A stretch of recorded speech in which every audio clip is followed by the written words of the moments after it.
Houve uma fantástica e feliz coincidência.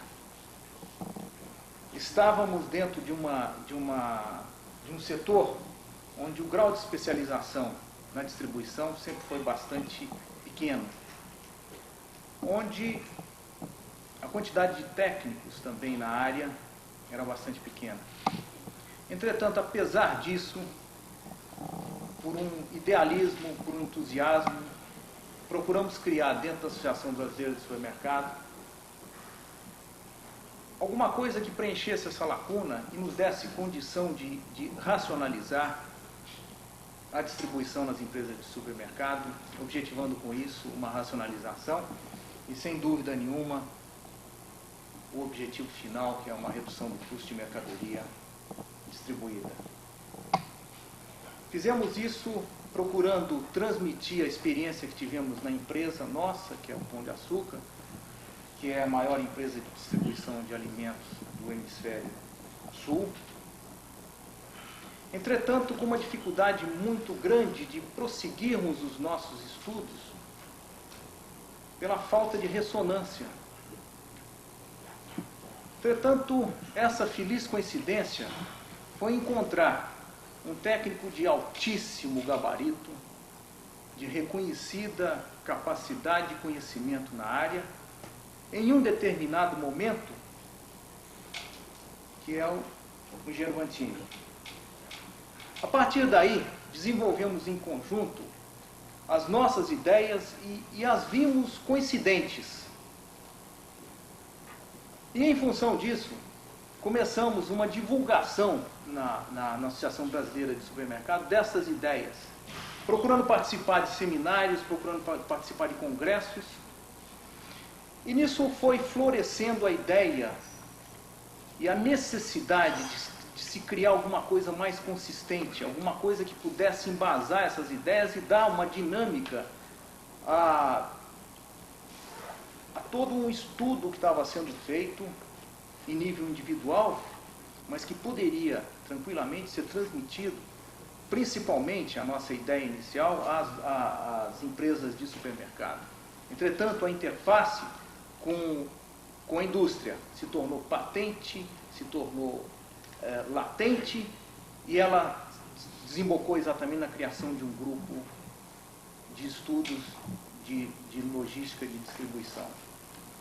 E esse grupo, ele sentiu a princípio a necessidade de normalização do pallet como um instrumento de uma importância total e absoluta da cadeia de distribuição. Sentimos que, se não normalizássemos esse pallet no nosso relacionamento dessa cadeia de distribuição, nós simplesmente estaríamos parados na possibilidade de desenvolvimento de estudos que pudessem visar uma racionalização, que pudessem visar uma padronização, objetivo dessa racionalização. Em função disso, há 2 anos atrás, a Abras formalizou a criação de um grupo de pallets, e esse grupo passou a ser coordenado pelo engenheiro Vantini. E digo mais, eu acho que isso é importante que se frise no momento desse. Em nenhum momento se pensou em qualquer tipo de remuneração. Em nenhum momento se pensou em se ter algum benefício imediato ou benefício pessoal com esse trabalho que foi realizado. Tivemos uma sorte muito grande, e aí eu digo em nome da Abras, de conseguir aliar a nós, a esse trabalho, o engenheiro Vantini, que se jogou entusiasticamente dentro desse projeto, de uma maneira total, de uma maneira absoluta e de uma maneira totalmente despojada de qualquer tipo de interesse.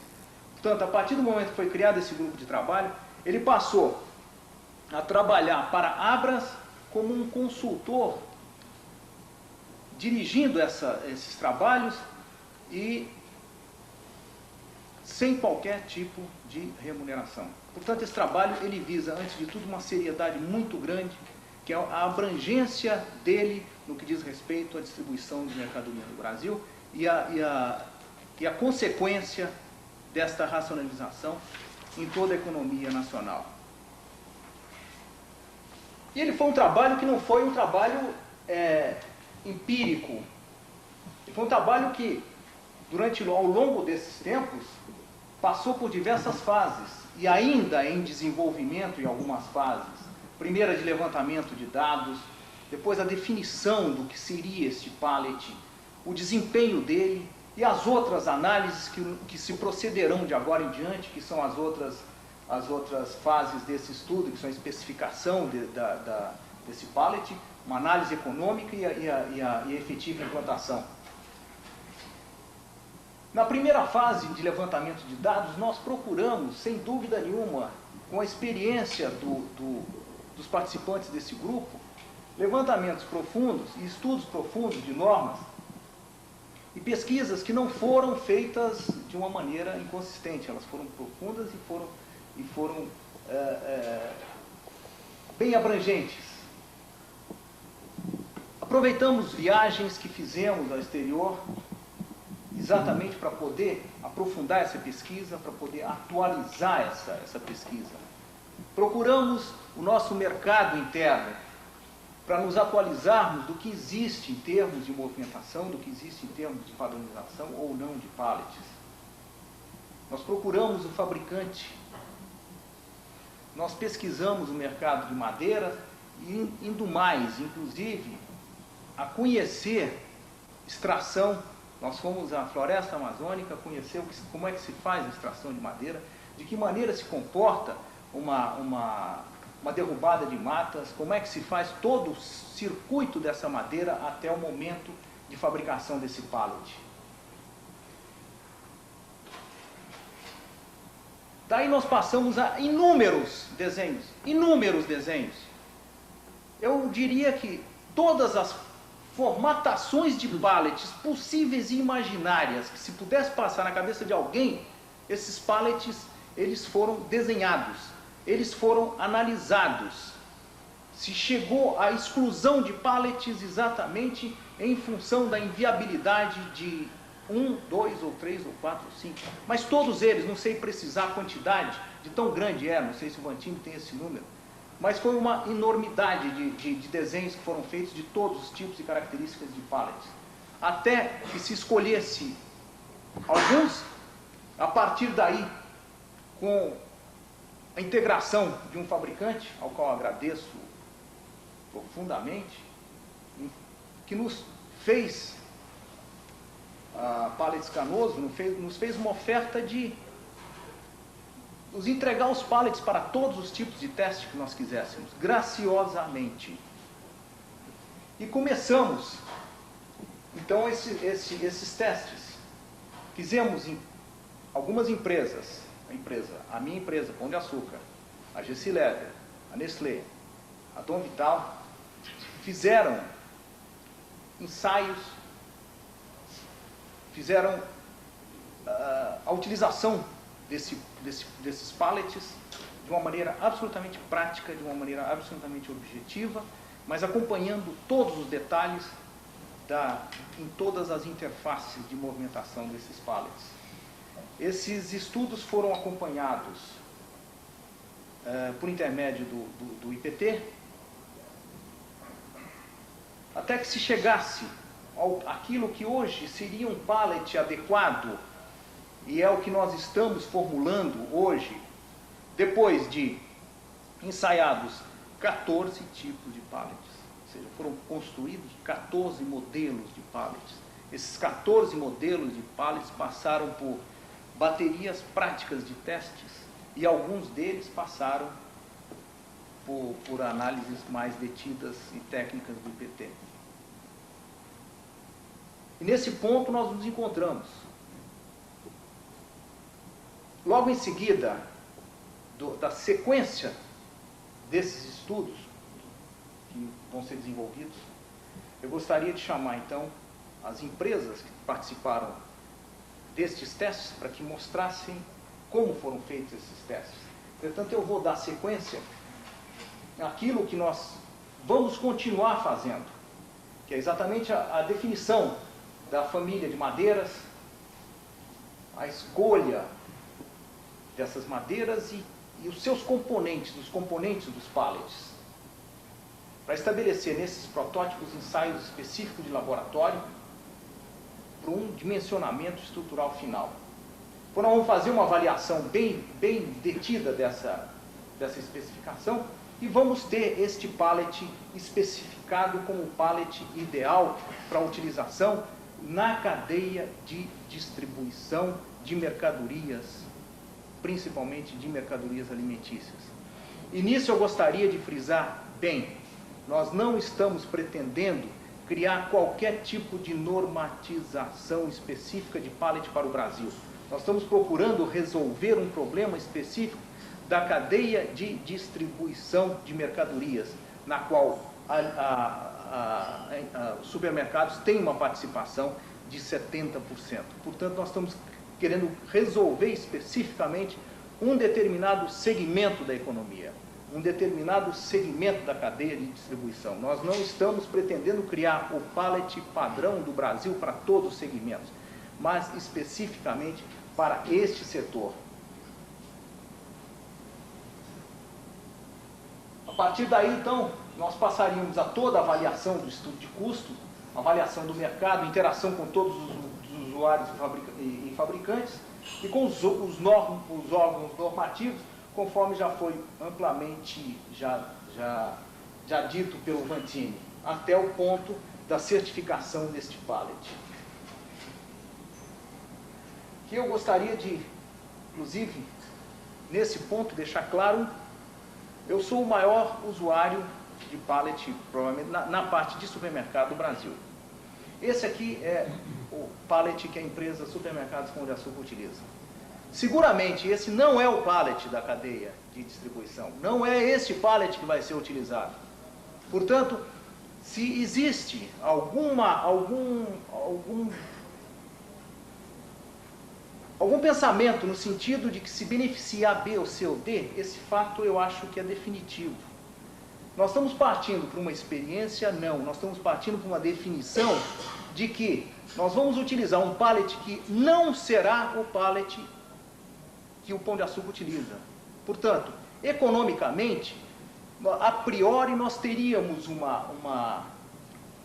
problema muito sério, que seria a renovação de todo esse parque de pallet. Entretanto, analisando-se também economicamente, nós vamos ter a substituição destes pallets por um pallet que vai integrar dentro da nossa cadeia de distribuição uma possibilidade de se fazer essa integração total com redução substancial de custo, com redução fantástica de custo. Portanto, nós estamos apostando nesse projeto, apesar de o nosso pallet estar condenado à extinção. Portanto, eu quero deixar muito claro esse ponto. Né? Quer dizer, então esse estudo está sendo feito num nível de isenção tão grande que seguramente nenhum dos pallets hoje no mercado vai ser o pallet padrão desse pool de pallets que nós pretendemos criar.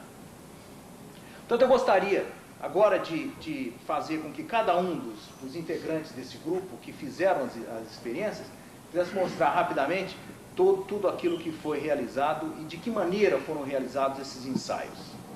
Eu pediria que viesse aqui, o Claudiceu do Pão de Açúcar seria o primeiro a fazer a apresentação. Boa tarde. A partir desse modelo, então, que está praticamente abandonado, e dentro já de uma evolução dos modelos que já haviam sido propostos, depois, como já foi dito, que se iniciou essas avaliações de desempenho, aí estão alguns dos primeiros modelos construídos. Eles podem ver nas figuras que estão de pé, o fundo, a parte do fundo do pallet previa um cruzamento dos materiais ou das travessas, de forma que nós ficássemos próximos daquele apoio que o pallet tradicional oferecia, no caso principalmente do autoempilhamento. Isso muito praticado em supermercados para principalmente cereais e óleo. Todos os testes foram feitos como se cada um de nós não conhecesse a operação, para questionar cada detalhe, nesse caso aí, até a entrada dos carrinhos. não satisfazendo apenas com o desenho, mas com a sua verificação prática dos seus protótipos. E a partir daquele que apareceu com o carrinho, agora foram desenvolvidos outros em que se contemplava aí a colocação das tábuas superiores, se discutia se seria uma mais larga nas extremidades ou duas mais largas juntas. Isso depois levado ao laboratório para ver os efeitos de resistência, porque os testes que nós fizemos foi de desempenho operacional e não de resistência mecânica. Essa é outra vista também semelhante do mesmo modelo. E essa é um detalhe da parte posterior, aí já sobre uma estrutura driving, onde o apoio do pallet se faz apenas nas extremidades e é requerido aí uma resistência transversal aí significativa. Nós vemos que não há nenhum problema nesse modelo. Isso foram feitos com diversos pallets durante muito tempo, e foi medida a flecha que cada um indicava e se chegou aí a uma média de 1%.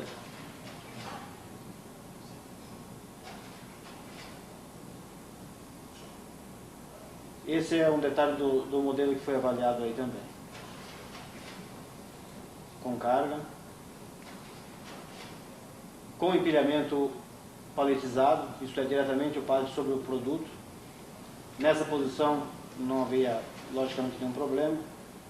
Aí está uma colocação na empilhadeira. Foi conceituado também por nós usuários que geralmente cada tipo de usuário, no nosso caso Pão de Açúcar, predomina-se o uso de drive, então o uso seria pelo lado maior. E há muitos que trabalham com porta-pallet que deverão usar o lado menor. Isso então será adequado ao tamanho das empilhadeiras. Outra coisa também que se pratica e é interessante em médias empresas e grandes empresas é a departamentalização de empilhadeiras. Já que a empilhadeira tem um componente muito importante que é a torre, então em função do local dentro do armazém que ela trabalha, se usa uma ou outra empilhadeira. Dessa forma também poderá ser usado um ou outro garfo para responder a essas peculiaridades de cada área.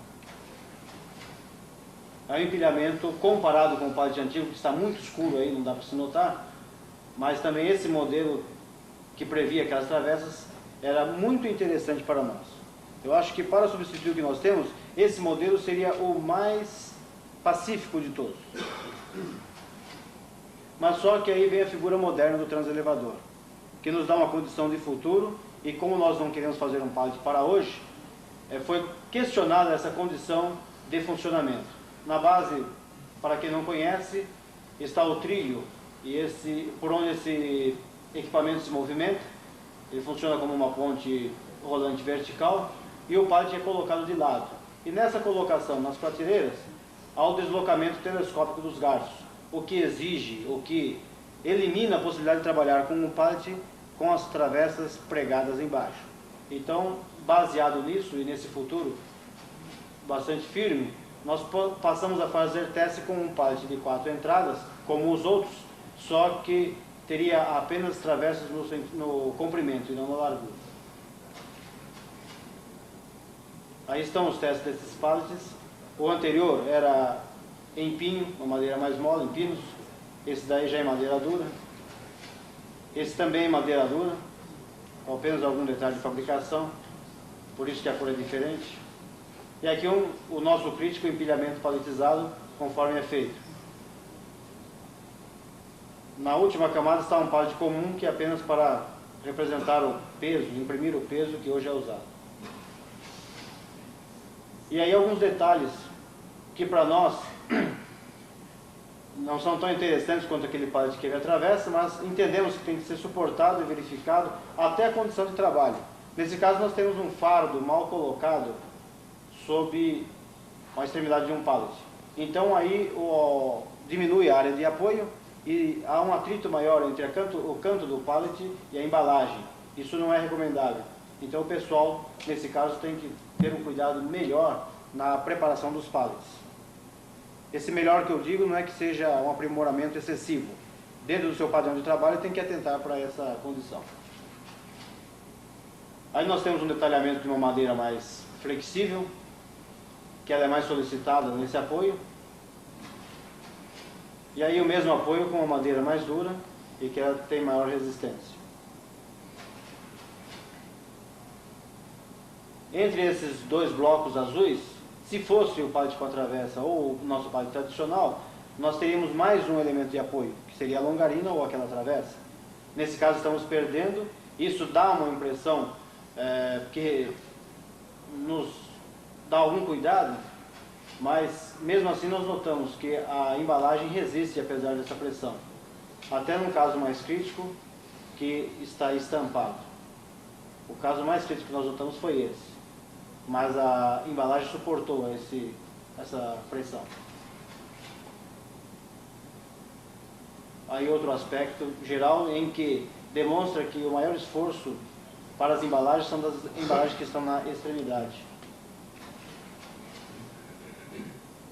Aí o mesmo caso com outro modelo de madeira mais mole e com duas tábuas centrais.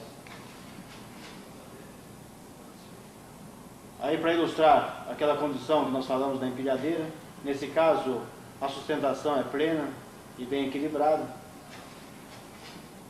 Nesse caso, já é recomendável praticar sem garfo de 1,20 m, esse aí tem 1,07 m, que é adequado para a outra condição. E aí está mostrando a ponta do garfo sem o apoio, que justamente é o ponto que seria mais crítico. Nesse caso, não houve mais problemas com o comportamento das embalagens, certamente pela resistência da madeira e pela dimensão também da caixa. A avaliação da condição com os carrinhos convencionais, em nenhum dos lados se mostrou problema, e aí dá para se notar inclusive as folgas existentes. Quanto à acomodação, relação carrinho e pallet também foi perfeito. E mesmo nessa posição, aí é o mesmo caso da empilhadeira. Perde apoio, no caso na travessa que fica próxima ao comando do carrinho, à sua esquerda, em função do carrinho ser adequado para a outra posição do pallet. E essa condição de apoio é a mesma que nós temos hoje nos pallets convencionais. Que o pallet é de 1 metro de profundidade e a tábua inferior é de 15 centímetros. Então isso não se altera na condição de trabalho do carrinho. E é isso que nós verificamos nesse período. Obrigado. Meu nome é Rubens Brambila, eu sou engenheiro da Gessilever e o meu objetivo hoje aqui é mostrar para os senhores o resultado e a estrutura dos últimos testes que foram realizados nos 2 últimos meses com os 2 últimos protótipos de pallets, ou seja, o denominado 013 e o 014. A Gessilever participa desse grupo há mais ou menos um ano aproximadamente, e o seu objetivo é colaborar da melhor forma para o desenvolvimento do pallet padrão. Tá certo? Esse, como vocês podem observar, é o pallet denominado 013, tá? Como já foi exposto aqui, é um pallet, as dimensões 1 por 1,20, 4 entradas, dupla face não reversível. A única diferença para o modelo posterior, que é o 014, é a face inferior, como vocês podem observar. Esse é o modelo seguinte, é o 014. Para os testes internos, nós procuramos utilizar esses pallets em todas as operações de movimentação, armazenagem e transporte da empresa. E nós identificamos os pallets por cores, os modelos foram identificados por cores e também por letras, para que posteriormente, no final dos testes, pudéssemos fazer uma avaliação. Cada letra foi utilizada em um determinado segmento, certo? Bom, aqui vocês podem observar é o final da nossa linha de produção, onde a mercadoria já embalada em caixas de papelão são paletizadas, são arranjadas sobre o pallet de acordo com um padrão previamente definido, tá certo? Então são os pallets de teste sendo utilizados, o primeiro contato deles com a mercadoria. Novamente, os funcionários arranjando a carga sobre os pallets. Uma observação, conforme o Sr. Paulo Lima colocou no início da sua explanação, a Gessilever também possui uma quantidade muito grande de pallets. Nós possuímos atualmente 130 mil pallets e o seu modelo é totalmente incompatível com o modelo que está sendo testado. O modelo de pallet que a Gestilever usa atualmente é muito semelhante ao modelo que foi apresentado pelo Pão de Açúcar, ao que o Pão de Açúcar usa hoje. Então, obviamente, a definição, a padronização de um pallet como está sendo proposto, vai nos obrigar a substituir os nossos pallets, certo? Novamente, aqui é o final da linha, a carga completa. Vocês podem observar a altura da nossa carga, no caso um detergente em pó, tá? Uma carga leve, e a movimentação com a paleteira ou com o carrinho hidráulico para o deslocamento até o estoque. Esse slide está muito escuro, mas ele procurou representar a operação com carrinho hidráulico com paleteira, tá? Nós não tivemos nenhum problema com esse tipo de operação. Então nós fizemos experiências com a movimentação pelos dois lados sem nenhum problema. O nosso pallet, a nossa operação é feita prioritariamente com entrada pelo lado de 1,20 m. Aqui no caso de movimentação com empilhadeira, os garfos totalmente abertos, entrada pelo lado maior, sem nenhum problema. A mesma coisa, só que com os garfos já reduzidos, ajustados para a movimentação pelo lado menor. Obviamente há uma certa instabilidade na movimentação, mas também sem grandes problemas. E aqui é o detalhe da movimentação pelo lado de 1 metro, pelo lado menor. Como eu disse anteriormente, os garfos têm que ser ajustados e, novamente, o garfo que eu uso tem algo em torno de 1 metro, adequado ao meu pallet e a movimentação pelo lado superior. Mesmo assim, é possível, para determinadas condições, a operação dessa forma. Bom, esse slide procurou representar a movimentação de empilhadeira com um único pallet. Não sei se dá para observar, o slide está muito escuro, pelo lado maior e novamente com 2 pallets, porque nós fazemos esse tipo de operação com carga remontada. Nós movimentamos um pallet e 2 pallets remontados, como está ilustrado aí. E nós fizemos os testes, fazendo a movimentação pelo lado maior e pelo lado menor. Obviamente que pelo lado menor nós tivemos maior dificuldade, maior instabilidade da carga.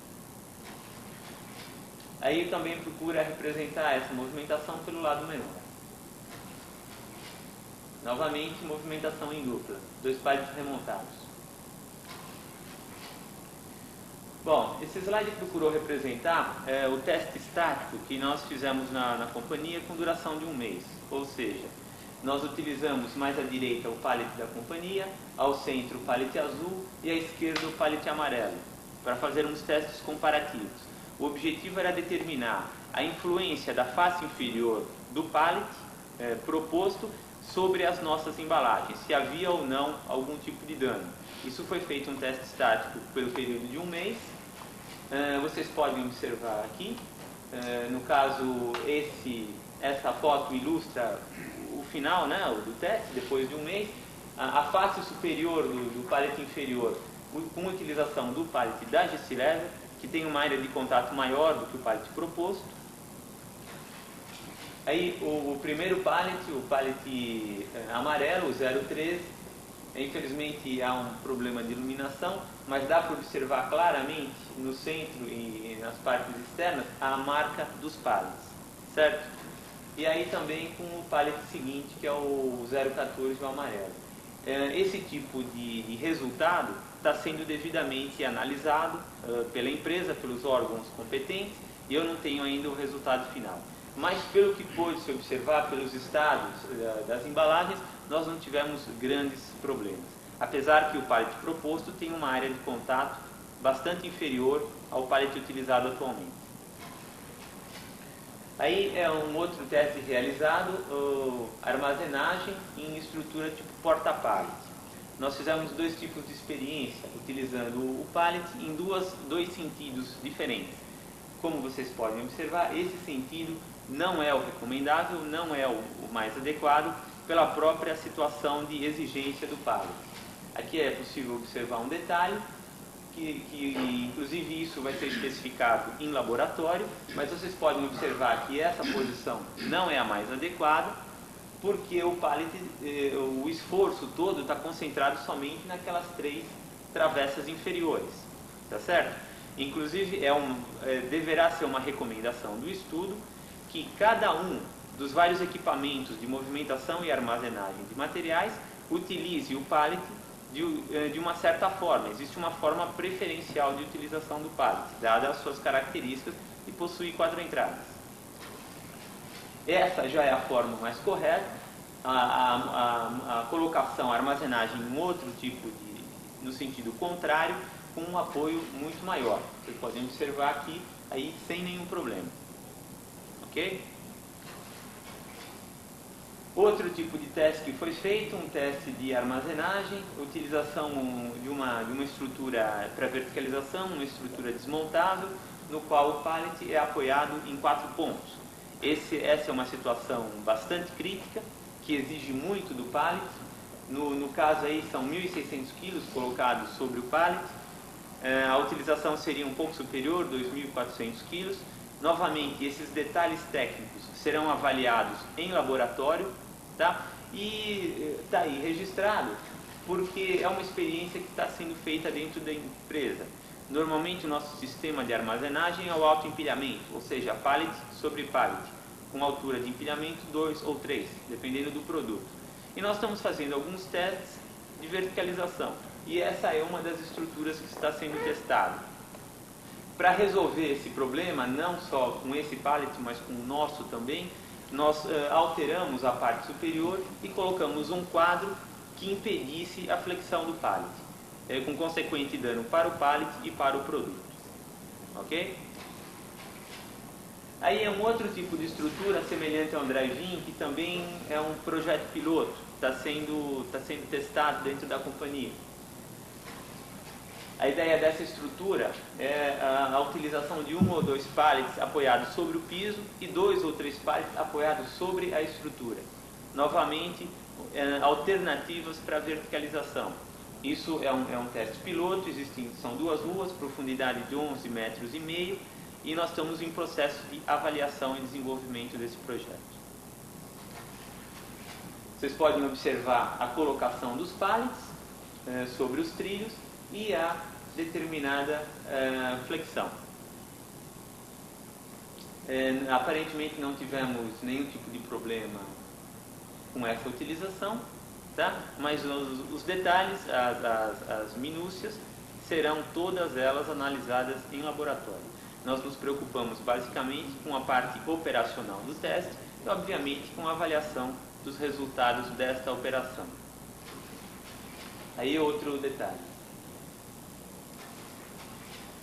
Aqui está ilustrado, todos os slides anteriores se referiram à operação com um produto acabado, tá certo? Todo ele embalado em caixa de papelão. E aqui nós fizemos testes também com material de embalagem e matéria-prima. No caso aqui, sacaria, matéria-prima. Vocês podem observar à direita e à esquerda, além da sacaria existem tambores, existem bombonas. E nós fizemos todos esses testes para verificar o que acontece com o pallet proposto em relação às nossas matérias-primas. Então nós podemos observar sacos de papel, tá? 50 kg por saco, 1.000 kg por pallet, empilhamento 4. Quer dizer, o pallet inferior está sofrendo um esforço de 4.000 kg. Novamente, aí o empilhamento 5, são 5 toneladas sobre o pallet inferior. Aí já um outro tipo de produto, um outro tipo de sacaria, basicamente sacos de rafting. Uma outra matéria-prima, certo? Essas matérias-primas são recebidas normalmente a granel e são paletizadas na empresa. E são armazenadas e movimentadas dessa forma. Aí é um outro tipo de matéria-prima, tá? Armazenadas embaladas em saco de polietileno. Aqui também existem material de embalagem, caixas de papelão. Nós recebemos também tudo isso a granel e paletizamos e movimentamos e armazenamos dessa forma. Apesar de haver um certo sobrepasso, dependendo da caixa, obviamente, como é um material bastante leve, não há maiores problemas. E também é uma mercadoria de alto giro. Novamente, vocês podem observar o detalhe da cor e da letra do pallet. A letra B, no caso, identifica os pallets utilizados com matéria-prima e material de embalagem. E aqui, finalmente, ilustração do pallet. Numa avaliação final, concluídos os testes, eu reuni todo o conjunto de pallets utilizados, mais precisamente foram 60 pallets, 30 de cada modelo, e fiz uma avaliação pallet por pallet, peça por peça, para saber o que aconteceu no final do período de testes.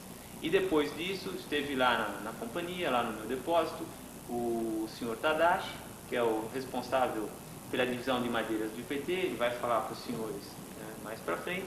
Ele também deu uma olhada na minha empresa e em outras empresas, no estado do pallet depois de um período de teste, para que ele tivesse mais subsídio para concluir os seus estudos e os seus trabalhos. E é isso. Muito obrigado. Eu chamaria então a senhorita Regiane, da transportadora do Vital.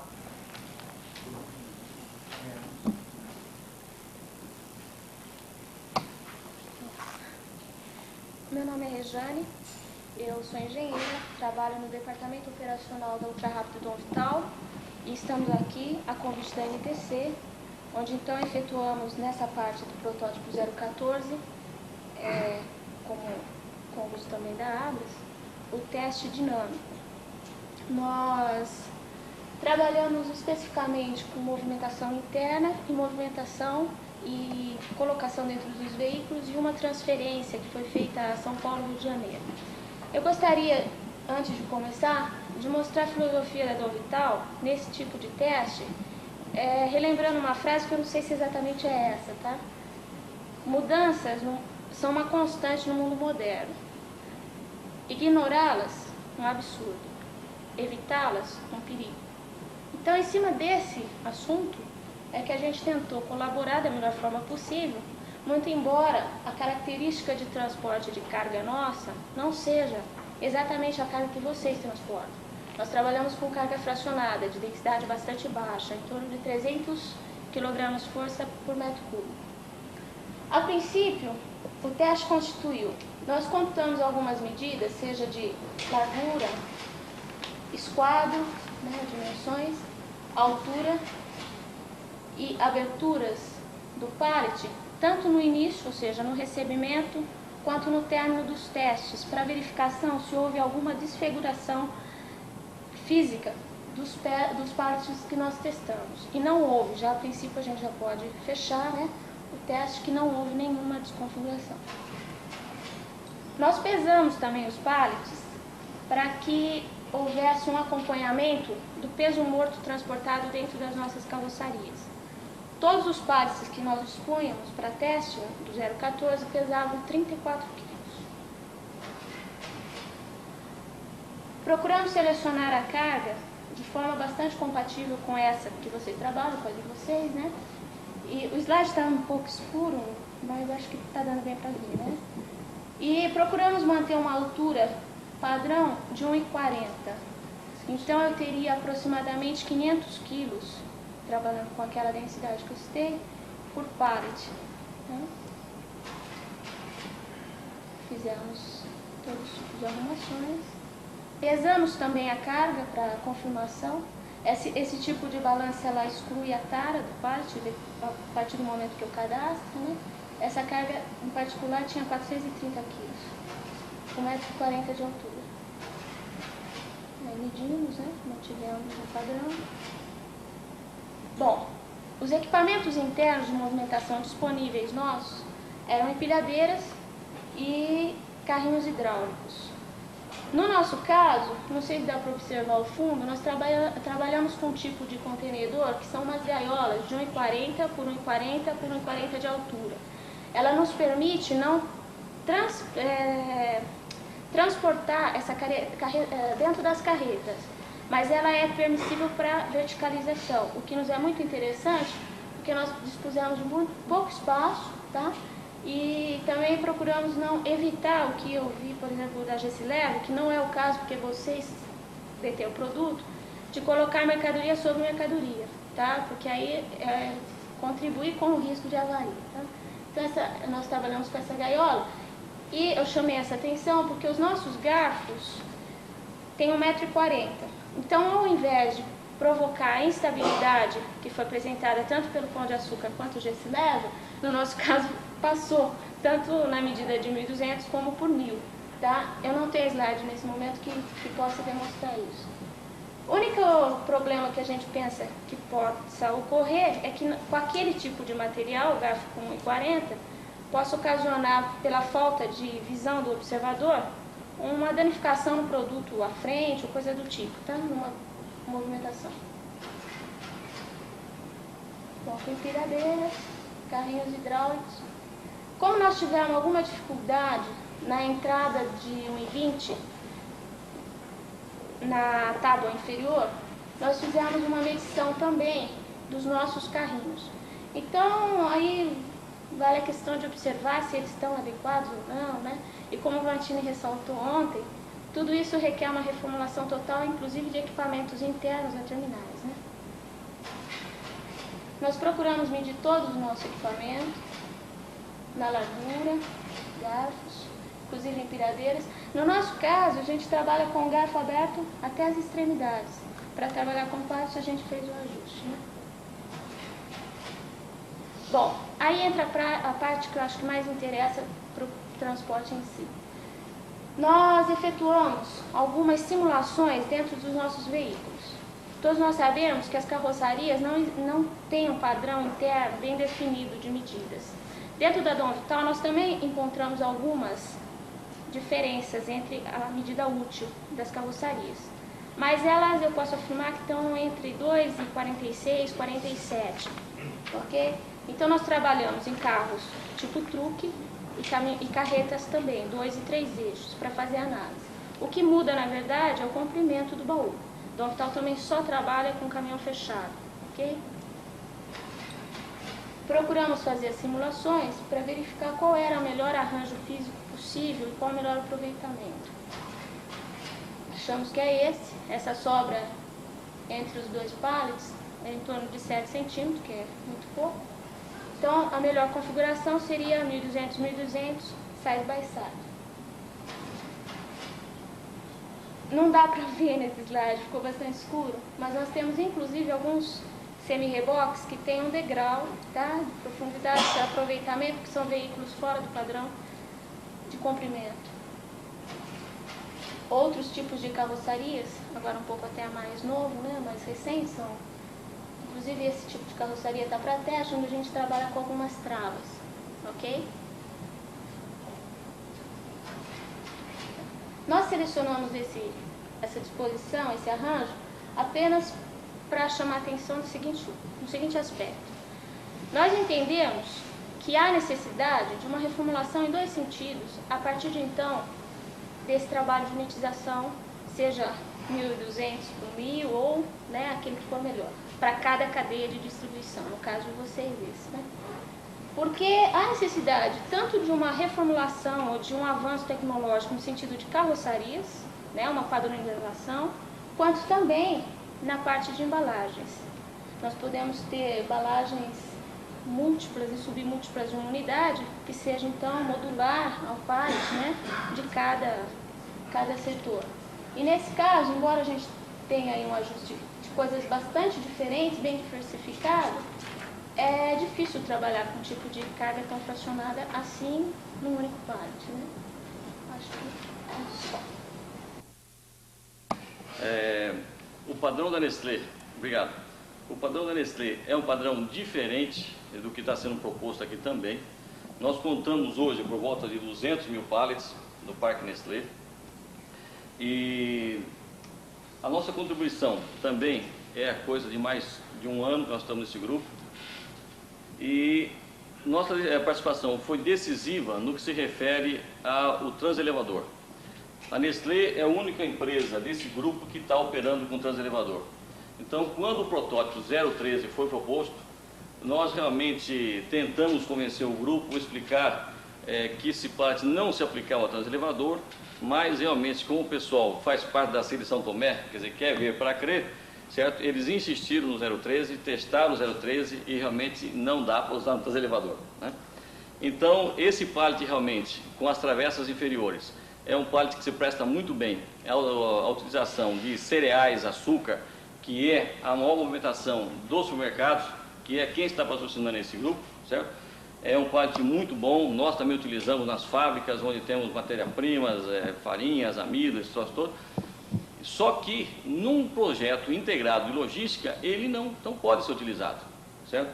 Porque o uso cada vez mais crescente de transelevadores inviabiliza esse pallet com a parte inferior fechada. Então... 013, certo, desculpa, 012. É que é tanto modelo que não dá para guardar tudo.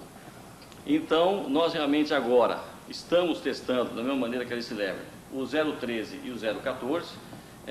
Os testes vão ser concluídos agora dia 10. Essa é a razão pela qual eu não trouxe ainda o material fotográfico. E acreditamos que se esse pallet vir a ser realmente padronizado, vai ser muito bom para nós. Nós somos um dos maiores fornecedores dos supermercados. Nos interessa sobremaneira essa padronização, porque hoje a mercadoria vem paletizada da fábrica, permanece paletizada nos nossos depósitos, é expedida paletizada e no final nós temos que paletizar no cliente, certo? Recentemente nós fizemos alguma implementação para aumentar o transporte paletizado dentro da própria companhia e fechamos com principalmente atacadistas que vendem para outras lojas, tipo Macro, né? Já fazer uma expedição paletizada até o Macro. Só que aí tem uma característica bastante interessante. Ele tem que precificar o produto. Então, nós mudamos a embalagem, certo? Nós já atendíamos alguns quesitos de embalagem para ele. Nós realmente retiramos a caixa de papelão, entregamos o conjuntinho para ele. E como ele tem que precificar, certo? Ele, no momento que nós entregamos a mercadoria, ele já precifica e já passa para o pallet dele. E nós levamos o pallet de volta. Mas o ideal é que esse pallet permaneça nele lá, certo? Que a gente entregue o pallet e ele use o pallet da maneira que quiser e eu vá com o caminhão embora com pallets iguais para o meu depósito, né? Como eu falei, nós temos por volta de 200 mil pallets. O meu padrão também não é o padrão que está sendo cogitado aqui, certo? É um padrão um pouco mais reforçado, um pouco mais caro, né? Mas, de qualquer maneira, a Nestlé realmente se sente honrada em participar desse grupo, em poder contribuir com alguma coisa.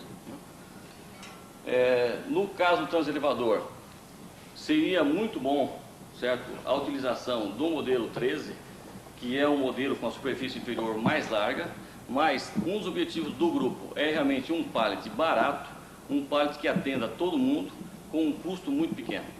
Então, essa opção está sendo testada agora, e isso vai ser, quando nós fizermos o fechamento dos protótipos, vai ser levado em consideração, né? E vamos, com a participação de todos vocês, definir realmente, se Deus quiser, um pallet integrado para todos os fornecedores e compradores.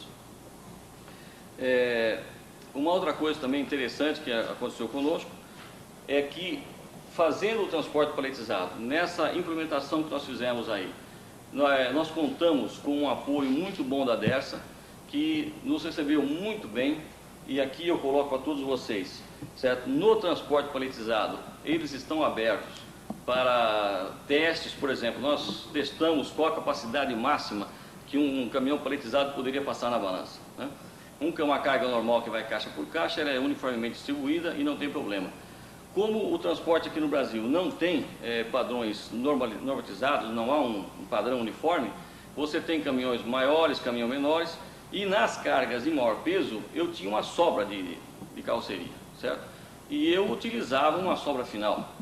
Então, em conjunto com a Dersa, nós fizemos alguns testes, passamos com excesso de peso para testar, certo? E no final do estudo nós realmente otimizamos em 20% a nossa carga.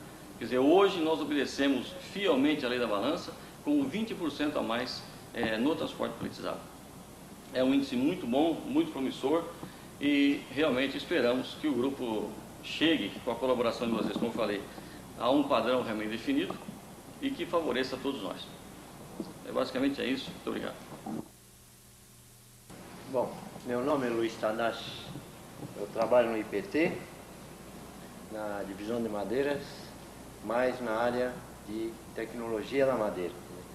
Tudo que se refere ao produto derivado da madeira, né, nós procuramos principalmente desenvolver projetos, dar assistência técnica às indústrias, Quer dizer, enfim, pallet, né, de madeira, para mim seria um assunto um pouco mais específico, né, de estudar pallet de madeira. E esse assunto, dentro da divisão de madeiras, nós começamos a estudar há uns 15 anos atrás, né, desde que nós tivemos um convênio com a Universidade de Virgínia, dos Estados Unidos, dentro desse programa maior, né, de tecnologia da madeira, teve o assunto pallet de madeira. Daí coincidiu, logicamente, com a época em que no Brasil começou-se, né, esse assunto palletização. E dentro do programa desse projeto que nós estamos apresentando hoje, eu fui convidado a participar mais no sentido de dar um apoio técnico, mais no sentido de detalhes construtivos. Principalmente quando a gente se fala se pallet é caro ou barato, né, a gente tem que ver o uso-benefício. Né? Se a gente paga 50% mais no pallet, mas se durar dobro, afinal de contas esse pallet está saindo mais barato. Então daí nós temos, né, quer dizer, a tradição do IPT, nós temos 90 anos, e a divisão de madeira praticamente é 5 anos mais novo só, né, quer dizer, praticamente se iniciou junto com o IPT, dentro do Laboratório de Resistência dos Materiais, e daí, desde então, né, até hoje, nós já temos estudado cerca de 600 madeiras assim, mais conhecidas no mercado, e vice-versa. Quer dizer, nós estudamos também algumas madeiras que já era consagrada no mercado, e também nós estudamos madeiras também pouco conhecidas, e nós acabamos assim até ajudando para introduzir no mercado. E uma coisa que é interessante, muitas vezes a maioria das perguntas que o pessoal faz, né, uma das perguntas mais comuns é se uma determinada madeira é boa ou não, né? Então a gente deixa bem claro aqui que a princípio toda madeira é boa, né? Desde que seja usada de maneira correta, né? Na sua devida finalidade. E dentro do pallet, logicamente, eu vou contribuir mais no sentido de procurar selecionar a madeira para uso em pallet. E nós consideramos pallet como um uso secundário, como um aproveitamento. E o que a gente vê muito aqui, ainda hoje, é usar madeiras que nós consideramos madeiras de lei ou madeiras nobres, né, como jatobá ou ipê, que são madeiras destinadas para usos de estruturas mais assim, pesadas, né, para estruturas permanentes, ou principalmente dormentes, tá? Algo que nós consideramos de uso mais nobre. E dentro do pallet também, se a gente conseguir selecionar algumas madeiras consideradas adequadas, dentro desse grupo também nós poderemos otimizar mais ainda, sabendo do funcionamento do pallet, qual é a função do pallet, né? Então, se analisar do ponto de vista estrutural, nós verificamos que as primeiras tábuas que entram em contato com o garfo é a madeira que tem que resistir mais, quer dizer, que vocês vão ter menos problema de manutenção, né? Eu tive então essa oportunidade de visitar o depósito da GC Lever no final dos testes que o Brambila acabou de mostrar, e uma coisa que eu verifiquei que alguns pallets com o ano de 1975 por aí, né, um pallet que praticamente a estrutura principal está lá, mas a maioria, sei lá, 80% dos pallets que já entrou na sessão de manutenção, houve a troca daquelas primeiras tábuas que estavam em contato. E se você analisar o pallet fabricado, fizer assim um controle visual, a primeira coisa que a gente nota que algumas peças mais vitais do pallet estão escondidas, tá? Fica embaixo das outras das partes visíveis. Então o pessoal coloca, até procurar esconder os defeitos, né? Para visualmente poder passar na inspeção. Então, são coisas assim que, nesse tipo de ponto, que eu gostaria de contribuir, né, para o desenvolvimento desse projeto. A gente sabe também que a própria posição dos pregos, né, é muito importante, desde que a gente sabe que a madeira se comporta de uma madeira completamente diferente de um alumínio ou ferro, né? A gente sabe que nós falamos de um material anisotrópico, quer dizer, cada direção tem uma resistência. A gente tem que saber que tipo de esforço que o prego vai atuar durante a pregação. Foi agora mesmo, durante o café, a pessoa me perguntou por que os pregos estão posicionados nesse ponto ou no outro, né? Quer dizer, logo que a gente que lida com a madeira, a gente procura fugir durante a pregação próximo ao topo. Se está próximo ao topo, pelo menos eu vou procurar colocar no centro da peça, entendeu? Então, se eu faço uma triangulação, né, eu procuro o maior número de pregos longe do topo. Quer dizer, esse é um exemplo assim bastante simples, mas porque durante nos testes que nós realizamos no IPT, nós começamos a verificar que são os pequenos detalhes, né, que melhoram um pallet, desde, né, partindo de um pallet que atenda todas as necessidades, né, para diferentes operações, diferentes equipamentos. Nós temos esses detalhes tecnológicos, né, na construção. E outro ponto que eu notei também, quando eu fiz a visita de inspeção nos pallets ensaiados, no caso da Nestlé, no caso da Gessi-Lever, o pessoal mexia com pallets que nós chamamos com longarina, duas entradas. Logicamente, o operador de empilhadeira, na Gessi-Lever, né, desculpe, o pessoal da empilhadeira, eles não precisa tomar muito cuidado, vamos dizer assim, quando você vai introduzir o garfo, porque o próprio garfo, mesmo entrando torto, quer dizer, no sentido horizontal, praticamente se ajusta, entendeu? Então, uma das avalias mais assim significantes que eu verifiquei foi que o pessoal estava tão acostumado em lidar com aquele tipo de pallet, então quando apareceu esse novo modelo, que são blocos, então entrava torto e já pegava no bloco intermediário e já estava quebrado, né? Então, outro ponto que eu acho que é muito importante mais na parte de treinamento e de conscientização do uso do pallet. Quer dizer, pallet vai fazer parte do equipamento, tá? Parte do equipamento de movimentação, e isso daí já está provado e comprovado, né? Que eu uso seguindo certas regras, né? Desde algumas adaptações no próprio equipamento para proteger os impactos, amortecer ou distribuir impacto. Esses tipos de cuidados vai melhorar muito, né, a durabilidade do pallet e principalmente em questão de mão de obra para a manutenção. Isso daí custa muito. Eu verifiquei a quantidade de material, né, estocado só para manutenção, né? Então, nós sabemos aí da nossa riqueza florestal, mas por outro lado nós temos aí o problema ecológico, tem todo aquele movimento, né? Então, isso daí seria um ponto também a contribuir, quer dizer, quanto mais esse produto de madeira durar, você estaria também contribuindo para a preservação da floresta. E outro ponto que nós, principalmente a Divisão de Madeira, vem sempre atacando, como usar então esse material, madeira, que provém do florestamento ou reflorestamento que nós chamamos, que é o pinus e o eucalipto, tá?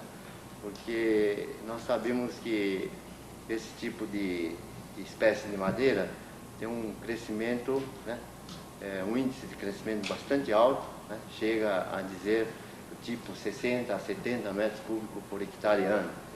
Esse é um número bastante significativo se você considerar com as taxas de crescimento que se encontram em países temperados, né, como Europa, Estados Unidos, que esse número chega a ser 4, 5, acho que no máximo 10. Tá?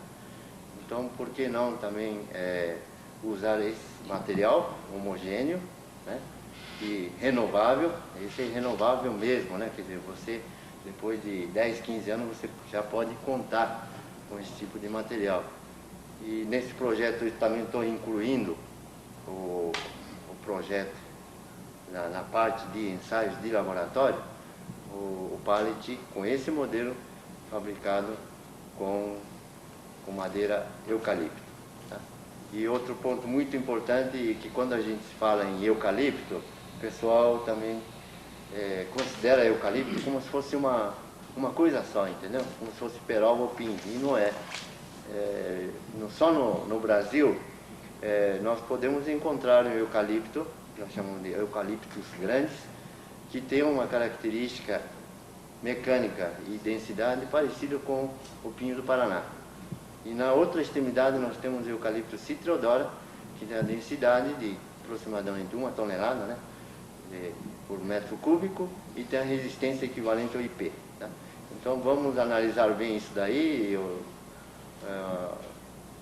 Vou procurar também, né, dentro desse projeto, convencer o pessoal a usar o material que está cada vez mais aí disponível.